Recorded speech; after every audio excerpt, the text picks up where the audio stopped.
Hello，大家好，欢迎来到我们的新课文。សួស្តីអ្នកទាំងអស់គ្នាស្វាគមន៍មកកាន់មេរៀនថ្មីនៅក្នុងថ្ងៃនេះលោកសើមានប្រយោគសំណួរចម្លើយចំនួន20ដើម្បីយកមកចែករំលែកអ្នកទាំងអស់គ្នាប្រយោគទាំងអស់ហ្នឹងគឺជាប្រយោគដែលយើងឧស្សាហ៍ប្រើប្រាស់នៅជាប្រចាំថ្ងៃអញ្ចឹងណាអូខេអញ្ចឹងប្រយោគឬក៏ឃ្លាទី1យើងអានថា你在做什么你在做什么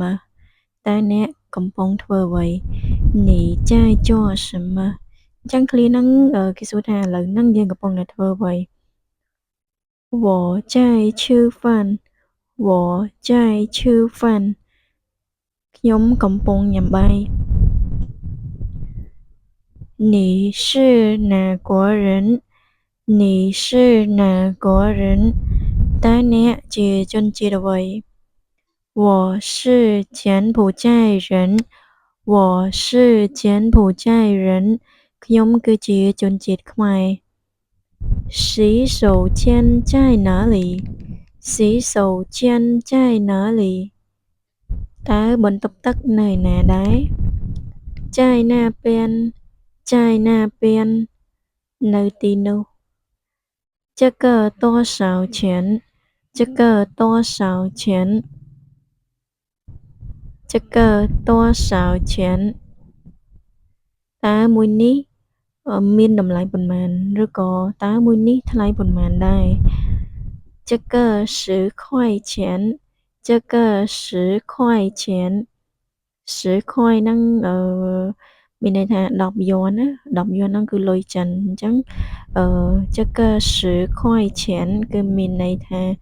មួយនេះគឺមានតម្លៃ10យួន你喜欢吃什么你喜欢吃什么តើអ្នកចូលចិត្តញ៉ាំអ្វី我喜欢吃面条我喜欢吃面条面条ហ្នឹងគឺមី喜欢ចូលចិត្តឈឺញ៉ាំហូបអញ្ចឹង我喜欢吃面条ខ្ញុំចូលចិត្តញ៉ាំមី你会说中文吗你会说中文吗តើអ្នកចេះនិយាយភាសាចិនដែរឬទេ我会一点点我会一点点ខ្ញុំចេះតិចតិចឬក៏ខ្ញុំចេះបន្តិចបន្តួច你做什么工作你做什么工作តើអ្នកធ្វើការអ្វី我是老师我是老师ខ្ញុំគឺជាគ្រូបង្រៀន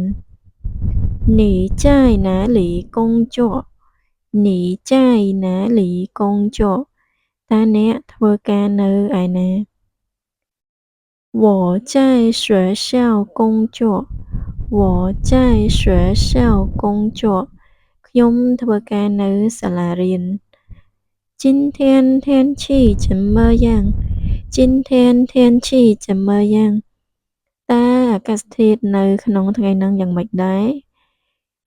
今天下雨了今天下雨了ថ្ងៃនេះធ្លាក់ភ្លៀងហើយ你最近怎么样你最近怎么样តើមួយរយៈចុងក្រោយនេះអ្នកសុខទុក្ខយ៉ាងណាដែរ我很忙我很忙你呢我很忙你呢ខ្ញុំរវល់ណាស់ចូលអ្នកវិញអូខេអ្នកទាំងអស់គ្នាអញ្ចឹងមេរៀនរបស់យើងនៅក្នុងថ្ងៃនេះប្រយោគទាំង20របស់យើងគឺបានចប់ហើយអញ្ចឹងបើសិនជាអ្នកទាំងអស់គ្នាអត់ទាន់អីអ្នកទាំងអស់គ្នាអាចមើលវីដេអូឡើងវិញបានហើយបើសិនជាមានចម្ងល់នៅត្រង់ណាអ្នកទាំងអស់គ្នាអាច comment នៅខាងក្រោមបានលោកសួរនឹងព្យាយាមឆ្លើយតបឲ្យបានគ្រប់នៅ comment អូខេចាំជួបគ្នានៅក្នុងវីដេអូមេរៀនក្រោយadminនឹងមានជាប្រយោគសំណួរចម្លើយបែបនេះនៅក្នុងវីដេអូបន្ទាប់ទៀតអូខេ